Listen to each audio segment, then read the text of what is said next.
మా అమ్మాయి 8th class last and విపత్తులు 6th క్లాస్ అండి. విపత్తుకి ఎదుగుదరుతుంది డబ్బులు కన్నాయండి. మా కుటుంబానికి ఎంతగానో ఉపయోగపడుతున్నాయండి. కుటుంబానికి చాలా ఉపయోగపడుతున్నాయండి.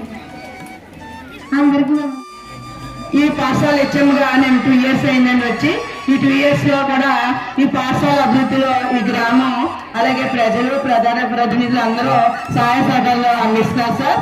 అలాగే రిజల్ట్ కూడా నేను వచ్చేటప్పుడు 30% ఉందండి. ఇప్పుడు బిఫోర్ లాస్ట్ 61%, ఇప్పుడు 75% వచ్చిందండి. ఇలాగే నెక్స్ట్ 80% తీసుకురావడానికి కృషి చేస్తాను, 80% తీసుకురావడానికి కృషి చేస్తానని తెలియజేసుకుంటున్నాను సార్. అలాగే నేను వచ్చిన తర్వాత పిల్లలందరూ కూర్చుని భోజనం చేయడానికి 3,30,000 అయింది సార్. డోనర్స్ డైనింగ్ హాల్ కట్టించడం జరిగింది. అలాగే ప్రహారీ గోడ కూడా, ఎందుకంటే మా టీచర్స్ అందరూ డెడికేటెడ్ వర్క్ చేస్తున్నారు సార్. ప్రతి విషయంలోనూ నా సపోర్ట్గా ఉంటారు. అలాగే ఈ వేదిక మీరు మా పాఠశాల మరింత అభివృద్ధికి కృషి చేస్తానని తెలియజేసుకుంటూ, మరి మా పాఠశాలలో లాస్ట్ ఇయర్ 1st, 2nd వచ్చిన అబ్బాయిల్లో ఒకరికి అమ్మాయిలకి అలాగే వాటర్ ప్లాంట్ కూడా ఇచ్చారు సార్. అలాగే రాంబాబు గారు ఉన్నారు, దాదాపు ఆయన మామిడి చేసి మా పాఠశాలకు నిధులు తేవడం కృషి చేశారు. టైం అయిపోతుంది కాబట్టి క్లుప్తంగానే చెప్తున్నాను సార్.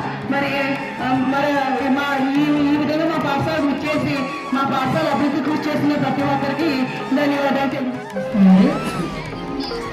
ఈరోజు పార్లమెంట్ మెగా పేరెంట్స్ కి కట్టడం అనేది చాలా మంచి కార్యక్రమం.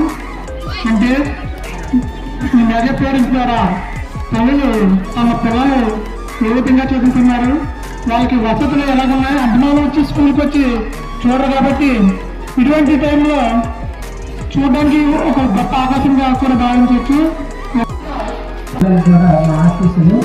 ఈరోజు ఒక రాష్ట్ర ప్రభుత్వము ఒక మంచి కార్యక్రమం పెట్టింది. ఈ కార్యక్రమం మెగా టీచర్స్ పేరెంట్స్ మీటింగ్ అనే ఒక మంచి కార్యక్రమాన్ని ఒక పండుగ వాతావరణంలో మనందరం కూడా ఈరోజు ఇక్కడ జరుపుకుంటున్నాము. సో పిల్లల యొక్క భవిష్యత్తు గురించి ప్రభుత్వం చాలా ఆలోచన బాగా చదువుతూ పేరెంట్స్ కి అలాగే స్కూల్ టీచర్స్ కి స్కూల్ కి వాళ్ళ మంచి పేరు తేవాలని ఈ సందర్భంగా నేను మీ అందరికీ కూడా నేను తెలియజేస్తున్నాను.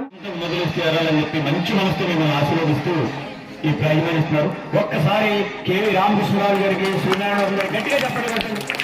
మరి వారిని నెక్స్ట్ ఇయర్ కూడా మనం రిక్వెస్ట్ చేసుకుందాం. ఈసారి ఎక్కువ మంది పిల్లలు వచ్చేటట్టుగా ఎక్కువ మంది ఫస్ట్ కావాలి.